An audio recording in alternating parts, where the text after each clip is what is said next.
তো লাইফে ভালো খারাপ সবকিছু এক্সপিরিয়েন্স করতে হয়, তাই না? আর খারাপ কিছু এক্সপিরিয়েন্স করতে গেলে খারাপ কোনো একটা জায়গায় যাইতে হয়। যেমন আমি স্কুলে ভর্তি হয়েছিলাম, আর ওইখানে আমার কিছু অদ্ভুত প্রাণীর সঙ্গে পরিচয় হয়েছিল যারা এখন আমার বন্ধু। তো আপনাদের সকালবেলা ঘুম ভাঙে কিভাবে? অ্যালার্মে কিংবা মায়ের ডাকে? আমার সকালবেলা ঘুম ভাঙেই না যতক্ষণ না পর্যন্ত আম্মু এসে ফ্যানটা অফ করে দিয়ে চলে যাক। তো আমি ঘুম থেকে উঠছি 12টায়। 12টার পর দেখতেছি যে ফজরের নামাজ পড়া হয় নাই। আমি ফজরের নামাজ কাজা পড়ে ফেলছি। নামাজ আমাকে পড়া লাগবে, কারণ পরের দিন আমার পরীক্ষা। তো নামাজ শেষ করার পরই আবার দেখি যে জোহরের সময় হয়ে গেছে। তো জোহরে দৌড়াতে দৌড়াতে মসজিদে গেছি। মসজিদে যাওয়ার পর নামাজ পড়তে বসছি। তো 4 রাকাত নামাজ পড়ার পর ভাবলাম যে পরীক্ষা তো শুধু আর আমার না, পরীক্ষা তো সবার। তো বন্ধুদেরকে কল দিই। কল দেওয়ার পর বললাম যে হ্যালো, কি করতেছিস তোরা, নামাজ পড়তে আসবি না? তখন ওরা বললো যে পিছে তাকায় দেখ, তোর আগেই আমরা আসছি। তো আসলে পিছে তাকায় দেখলাম যে ওরা পড়া, মানে ওরা নামাজ পড়তে পড়তেই শেষ। মাথায় টুপি, এক হাতে তসবি, আর এক হাতে বই। তো দেখলাম যে আমার মাথায় টুপি নাই, তো আমি বাইরে গেলাম টুপি কিনতে। তো টুপি কিনতে যাওয়ার পর দেখি এই লম্বা ভিড়। ভিড়ের মাঝে তখন দাঁড়ালাম। দাঁড়ানোর পর অনেকক্ষণ পর আমার সিরিয়াল আসলো। সিরিয়াল আসার পর তখন টুপির দাম শুনলাম নাকি 150 টাকা।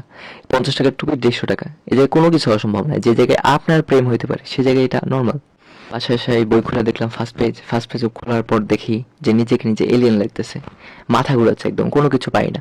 সেকেন্ড আরেক পেজ উল্টালাম। উল্টানোর পর দেখি যে আরো বেশি অবাক লাগছে। দেন আমি বুঝলাম যে বইটাই আমার পড়ালেখা হবে না। দেন আমি তখন অনলাইনে কিছু করার জন্য ক্লাস খোঁজা শুরু করলাম। দেন কানে হেডফোন লাগাইলাম, ল্যাপটপটা নিলাম, দেখলাম ইউটিউবে কার ক্লাস। পরে দেখলাম একটা ম্যামের ক্লাস আছে। তো ওই ম্যামের ক্লাস থাকার সাথে সাথে আমি এন্টার করে ফেলছি। কারণ ওই ম্যামটা অনেক ভালো পড়ায়। শুধু ভালো পড়ায় না, উনি অনেক সুন্দরও। আমার বন্ধুরা বাংলা পরীক্ষার আগে উনার ক্লাস করবে, ইংলিশ পরীক্ষার আগে উনার ক্লাস করবে, মাথা ব্যথা উনার ক্লাস করবে, পেট ব্যথা উনার ক্লাস করবে, কোনো প্রবলেম হইলেই উনার ক্লাস করবে। তো ক্লাসে ঢোকার পর প্রায় 3-4 ঘন্টা পর প্রায় সিলেবাসের 3 ভাগের 2 ভাগ শেষ। তো তারপর আমার হঠাৎ করে মনে পড়লো যে কালকে বাংলা পরীক্ষা না, ইংলিশ পরীক্ষা। তো এখন কি করব? পুরো সময়টা নষ্ট।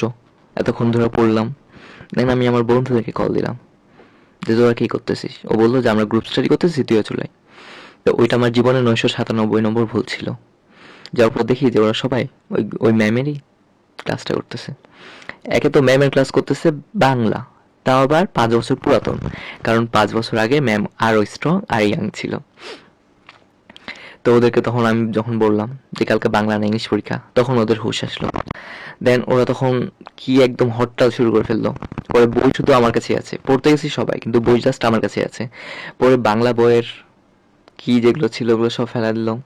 দেন আমার ইংলিশ বইটা সবাই মিলে নিল। এখন কারোর কাছে তো বই নাই। এখন বলতেছে সবাই তো পড়া লাগবে। দেন আমার বইয়ের 12 অধ্যায় করে ফেলছে। এখন যে 13 নম্বর বোধন ছিল, ওই আবার বললো আমি কি করব। তখন আমি বললাম যে তুই বই আনিস না কেন? ওই তখন বললো তোর বই আর তোর ব্যাগে আরেকটা কিসের বই? আমি তখন বললাম এটা বিজ্ঞান বই। ও বিজ্ঞান বই নিয়ে পড়া শুরু করেছে। ও বললো ওর নাকি পরীক্ষা পড়তেই হবে।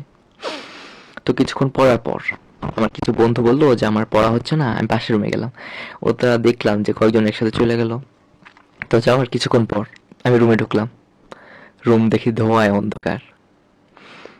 এক একজন এক পাশে বসে ইনহেলার নিচ্ছে। এত ধোঁয়া দেখে বইয়ের আইনস্টাইনের চোখ দিয়ে পানি পড়ছে। তো আমি তখন আমার বন্ধুকে জিজ্ঞাসা করলাম ভয় লাগে না? ওরা তখন বললো আরে জীবনের কিসের ভয়, আমার সিটি হসপিটালে 50% ডিসকাউন্ট আছে। বন্ধু দৌড়ে দৌড়াইতে আসলো, এসে বললো যে আমাকে একটা হেল্প করবি? আমি বললাম হ্যাঁ, তো বন্ধু হচ্ছে কেন, কি হেল্প লাগবে বল।